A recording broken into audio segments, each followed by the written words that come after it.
Okay, let me give you an overview what to expect. Well, I want to give you a brief introduction, talk about the basics of biocontrol. Biocontrol agents are also referred to natural enemies, and then how to implement a successful biological control program. And then, of course, like this first one, good questions and discussion. Okay, greenhouse grown horticultural crops, as I mentioned earlier, are susceptible to a wide range of insects and mite pests, and many times simultaneously. Rarely do you have just spider mites. You'll have probably spider mites and aphids, or spider mites and thrips, or even fungus gnats simultaneously.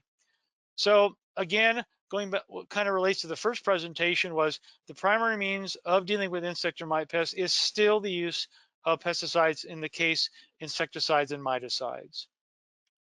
However, there is an alternative plant protection strategy called biological control, and biocontrol is really picking up in terms of its implementation and acceptance, and primarily because of two crops, cannabis and hemp, because those are two crops in my mind's eye that are 100% biological. These are examples of containers you can buy from a biological control supplier, and there's a wide diversity of biocontrol agents, as we will talk about. But we really need to understand, what is biological control. Well, biological control is the use of BCAs, or biological control agents, natural enemies, such as parasitoids and predators, that are used to regulate insect or mite pest populations. Biological control agents will not eradicate an insect or mite pest population. The success of biological control is contingent on maintaining insect or mite pest numbers at levels low enough to minimize plant damage. Biological control is a preventative strategy. I'll repeat that, preventative strategy. Sometimes you release these before you actually even see the pest. The key is regulation of insect or mite pest populations. Okay, here's an example of a greenhouse producer I work with, and you can see they're using sachets placed in every one of those flats. We call that inundative use or augmentative use of biocontrol agents. So what does biocontrol require? Well, you need to know the availability of biological control agents or natural enemies by going to the supplier catalogs, either hard copies or online, understanding the biology, life cycle, and behavior of insect or mite pests within cropping systems, scouting crops regularly, I'll come back to this, and ordering biological control agents as needed, at least 2 weeks before you're going to need them, and then follow up to assess success or failure. Well, there's a wide variety of biological control agents or natural enemies commercially available. Let's talk about the types of biological control agents: parasitoids, predators, and beneficial nematodes. On the far left is a parasitoid, that's Encarsia formosa, which is a parasitoid of greenhouse whitefly. This image right here is Neoscelus cucumaris, which is a predatory mite of western flower thrips. And the bottom one are the beneficial nematodes. They're microscopic roundworms, and they need moisture, and they're widely used against fungus gnat larvae that reside in the growing medium or soil. So there are two categories of biological control agents: specialists. They feed on only one insect or mite pest or prey or particular life stage. These tend to be parasitoids. Generalists feed on a variety of insect or mite pest, prey, or host, and they also tend to feed on different life stages. And these are generally tend to be predators. Let's talk about parasitoids. Aphidius aervi on the top left, Aphidius colmani in the bottom left are aphid parasitoids. Encarsia formosa is a parasitoid of greenhouse whitefly, and the bottom right image shows you on the top of what an unparasitized whitefly looks like, and the bottom shows you that black image. That's a pupa, whitefly pupa, that has a parasitoid that emerged from it. So here's an example how it works. The female parasitoid inserts her ovipositor into an unsuspecting aphid. She lays her egg. The larva hatches. The egg hatches into a larva. The larva consumes the internal contents of that aphid, causes it to expand, and eventually kills it, and then chews a hole out the back end and comes out as a new parasitoid.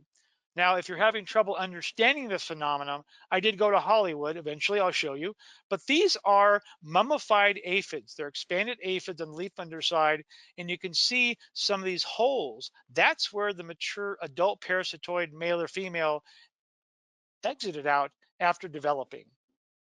And again, if you have trouble understanding this, if you've seen these two movies, you know what a parasitoid is.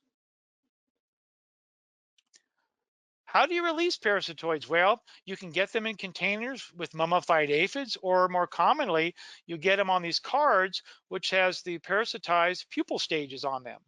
And so when you get them, what you do is you basically place them on the plant like this one is. This is the release of Encarcer formosa. That's going to be the adults will come out of the pupa, and then they'll start looking around for greenhouse whitefly nymphs. Now, when you're going to release parasitoids, it's critical to take down your yellow sticky cards because most parasitoids are attractive to the wavelength of yellow. And then you can leave them down for about 7 days and then put them back up, part of your scouting program. Okay, what about aphid parasitoids? Well, Aphidus airvi parasitize what we call the large aphid species, including potato and foxglove aphid. Aphidus culmini parasitize what we call the small aphid species, such as green peach or cotton melon aphid. Aphelinus abdomalis parasitizes potato and foxglove aphid and some others, and Aphidius metricaria parasitizes the green peach aphid. Now, let's say, for example, I don't know the aphid species I have, or I have multiple aphid species. Well, you can get what I call a premixture, a combination of Aphidus culmini or Aphidus airvi. Culmina will attack any small aphids, such as green peach or melon or cotton aphid, and then airvi will cover the large aphids, including potato or foxglove aphid. What about predators? Well, the primary predators that are commercially available are what we call predatory mites. And this includes Neoseius californicus, Neoseius cucumerus, and Phytoseius persimilis. Phytoseius has been the workhorse for many years for two-spotted spider mite. In fact, that's the only prey it will feed upon. So there are lots of predatory mites. I don't have time to go through all of them, but the point I want to make is that not all mites feed on the same prey. So once you identify what your primary pest is, then you can make the appropriate selection of the predatory mite you want to release in your greenhouse production system. There are other predatory mite products, and these are how they're basically released. We have them in containers, or we have them on what we call these popsicle sticks, or also sachets that, just like parasitoids, are attached to the plant. The predatory mites exit the sachet and then get on the plant in search of the various prey, thrips, spider mites, whatever. Here's an example of Stradale semitis, formerly called Hypoacis miles. Be sure that it contains 25,000 because you don't want to get ripped off. If there's not 25,000 in there, you better call the company back. And we'll talk about quality control coming up. This is one way for distribution, the salt and pepper shaker method, and you can see the carrier, vermiculite or whatever, or brand that's on the leaf, indicating this is where the predatory mites had been released. That's pretty labor intensive, especially when you're talking about lots of plants and large acreages. Well, here's a way you release them early. If you'll notice, look at the seedlings. These are being released early on in production, assuming that the pests are there. And again, biological control is a preventative strategy. Once you start seeing the insects or mites, it's probably going to be too late. Here are sachets. These are placed among the crop, and these are for releasing of predatory mites. And the mites will come out of the sachets and get on the plants in search of the pest. A couple of caveats. Do not get these wet. If they're moist, they'll start rotting, and that will impact the predatory mites. If you can, protect them from full sun, because the sunlight will basically heat up these sachets and can negatively impact the mites inside. Another way you can release predatory mites is these methodologies, such as an old blower has been modified with some a container which releases the mites, and you can distribute these long distances within a greenhouse, or in this case, using the Venturi effect, where the mites are picked up and then distributed out through the greenhouse. At Kansas State University, we initiated some of this work and found out it's very effective. The predatory mites will survive the distribution, and we have the data to support that. So a lot of big growers now are using these means of distributing predatory mites within a greenhouse. In addition to predatory mites, we have some other biological control agents, including the insidious flower bug, Aureus insidiosus, and the row beetle, Delocia coriara. And these are just some containers of each one of those predators. So the insidious flower bug is a great predator for western flower thrips. Both the nymphs and the adults and the nymphs feed on the adult and the larval stages of western flower thrips. And there you see the size of the Aureus in relationship to a dime. Row beetle, adults on top, larvae on the bottom, are both predaceous on fungus gnat larvae. And some of our research here at Kansas State has shown that the adults and the larvae will feed on the pupal stages of western flower thrips in the growing medium. The entomopathogenic or beneficial nematodes are microscopic roundworms. They need moisture to move around. What they do is they will enter an insect through the natural openings, the butt, the mouth parts of the spiracles, the breathing apparatuses. They release the bacteria. The bacteria breaks down the internal contents of the insect, and that's what the beneficial nematodes feed upon. After a series of generations, the infective juveniles will break out, and if there's any other host around, they will infect it the same way. So after about 3 generations, you see this. Billions and billions of entomopathogenic nematodes. And I hate to make the analogy, it looks like spaghetti. So if you're having that for dinner this evening, I do apologize. But at least it'll give you a visual of what the beneficial nematodes can do. Here's a product called Nemesis, and it is registered for use against fungus gnat larvae. So how to succeed using biological control? You need to establish a reliable scouting program. You need to correctly identify the primary insect or mite pest. You need to identify available biological control agents for specific insect or mite pests using the catalogs online or the hard copies available. Establish a relationship with the supplier of the biological control agents. Minimize pesticide residues. If you're going to do biological control, you can't use pesticides that have long residual activity. You got to start with a clean greenhouse, and that, of course, is sanitation. Order biological control agents early. I recommend about 2 weeks in advance to ensure that the supplier has a reasonable and quality supply available. You want to assess quality of biological control agents. I'll talk about that. Release your biological control agents immediately upon arrival. Apply them in the early morning or late evening. Do not apply them during the heat of the day, because that will cause some stress.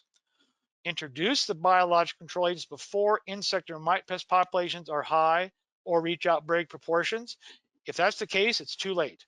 Again, biological control is a preventative plant protection strategy.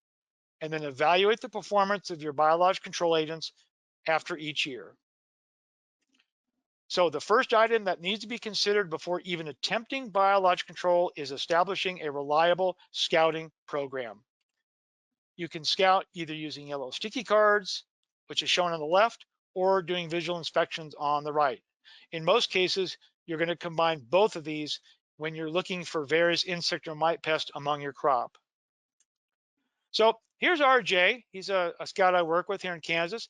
He is identifying the insect or mite pest using his infamous 60 nix hand lens, and then he's recording the data on the data sheets. Well, what's he recording? Well, the month, the date, and he's looking for thrips, whiteflies, mites, foxglove aphids, and aphids, and he's just counting the number on there. And when he starts seeing them, then he can make releases of the biocontrol agents. If he's starting to see lots of thrips or foxglove aphids, well, it may be too late to make releases at that time. So what you're doing is you're kind of keeping track or the trends that are occurring within the greenhouse. I equate it to if you're not scouting, you're going down the road with blinders on. You have no idea what's going on from a standpoint of population dynamics in the greenhouse. Okay, What are some factors that can influence the success of a biocontrol program? Quality control, the environmental conditions, and even plant characteristics. Well, for the sake of brevity, I want to focus in on quality control. Quality control issues associated with biological control agents. When you get biological control agents, you want to make sure they're shipped properly. Styrofoam containers, newspaper, that brown paper, or peanuts, because that'll prevent them from jostling around. Also, many of the biological control suppliers are putting in these little thermometers in there so they can track what the temperature is from when it leaves the supplier to when you get it. And that's very helpful to see what type of environmental conditions, temperature, these natural enemies or biological control agents have been exposed to. So when you get a shipment of biological control agents, are they alive? We know for a fact, and the data's out there, that dead insects will not control live insects. That's been scientifically proven. Well, how do you know they're alive? How do you know they're functional? Well, they may be alive, but they still have to do their job when you release them. Well, let me explain some ways to do that. You get a box of these sachets and you wonder, well, are they alive? And are the numbers the same in each of the sachets? Well, here we are in our lab. We take some sachets and we're going to determine if predatory mites are alive and present.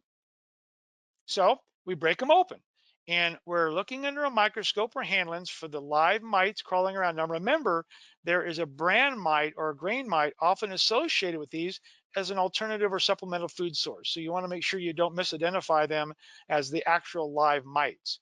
But you should see mites crawling around if this sachet is quality. Well, here's another way we found out that works very well.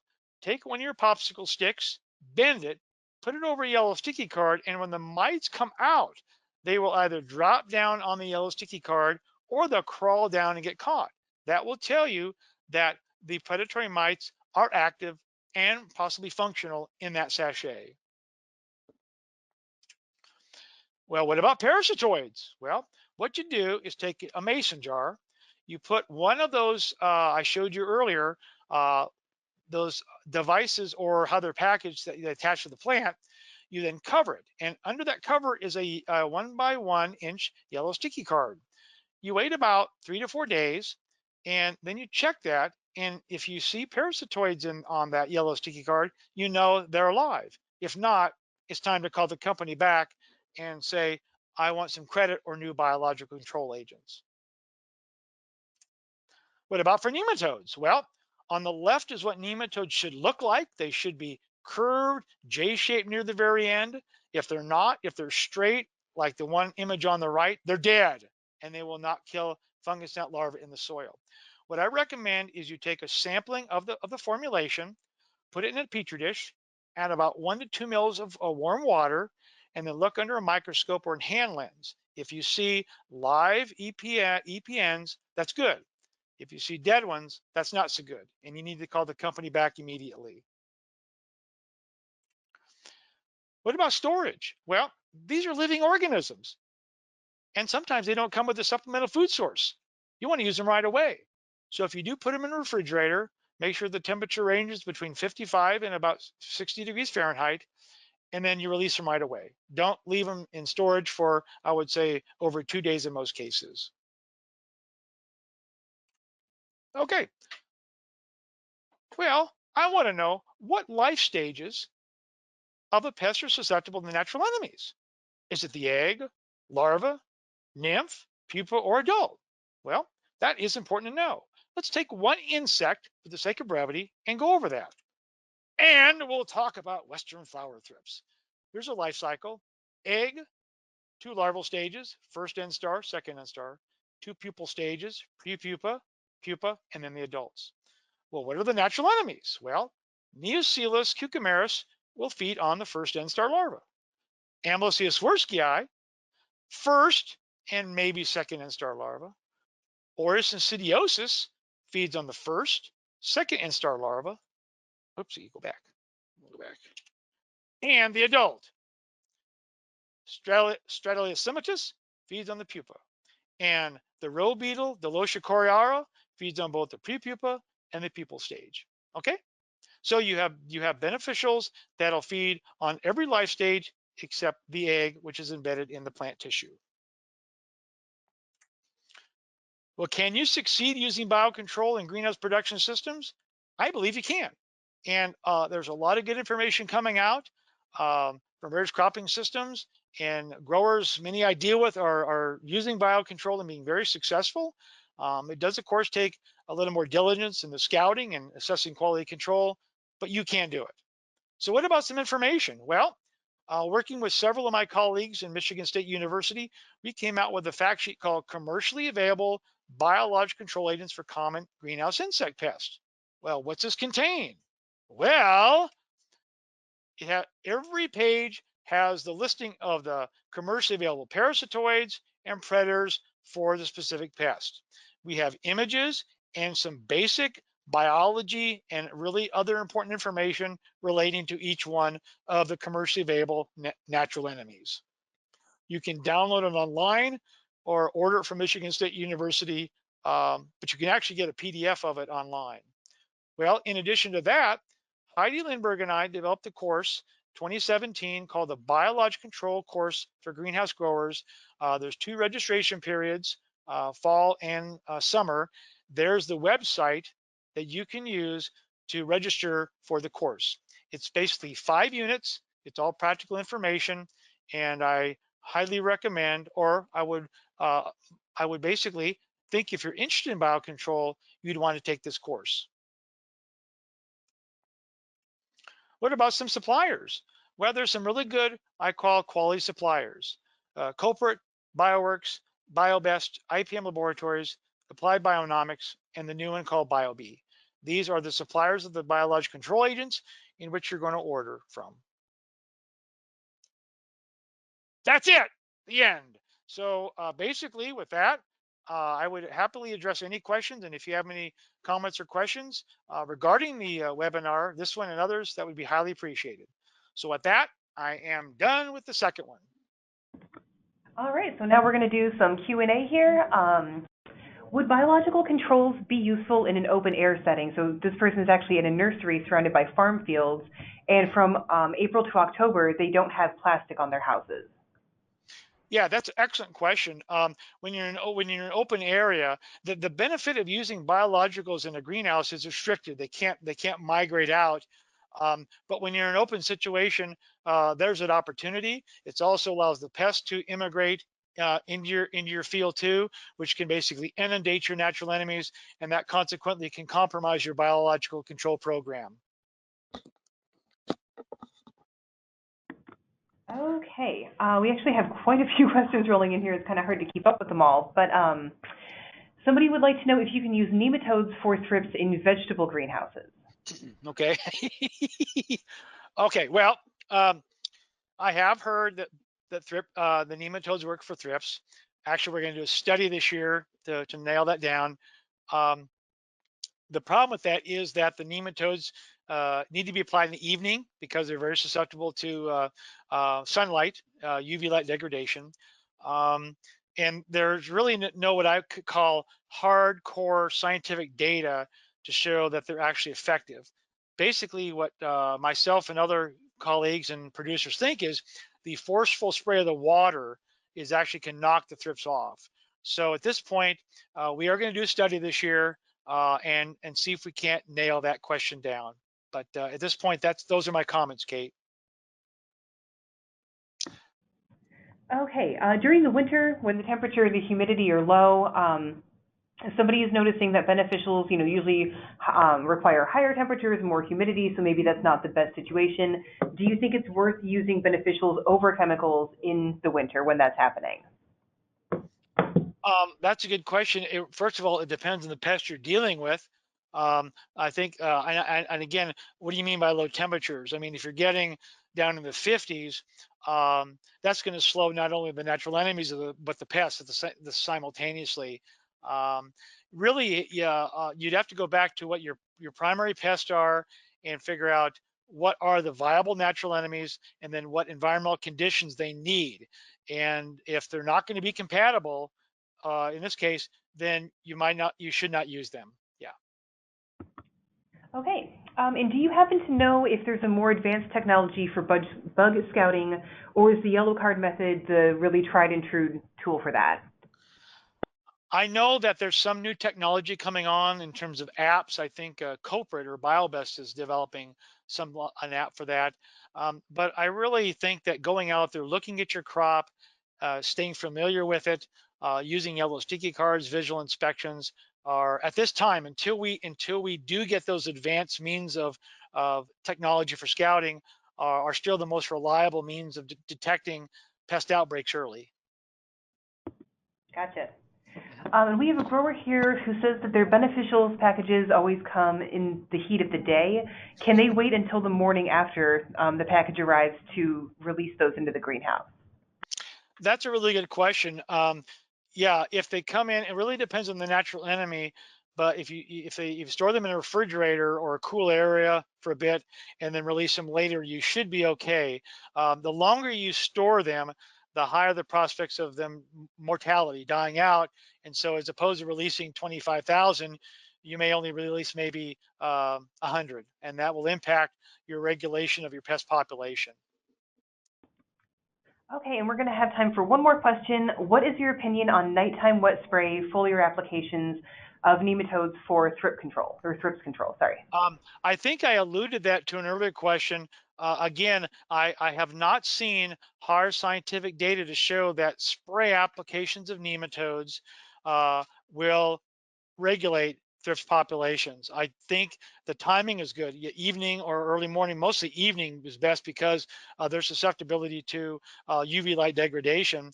But I have worked with some growers, and we've come to the conclusion that the forceful water spray is actually knocking the thrips off, and it's not really the nematodes. But like I mentioned, we are going to do a study this year, long term, to really see if it's a valid means or not. So I'm a scientist, and those are my. But I'm not saying anything until I have data to back up my recommendations.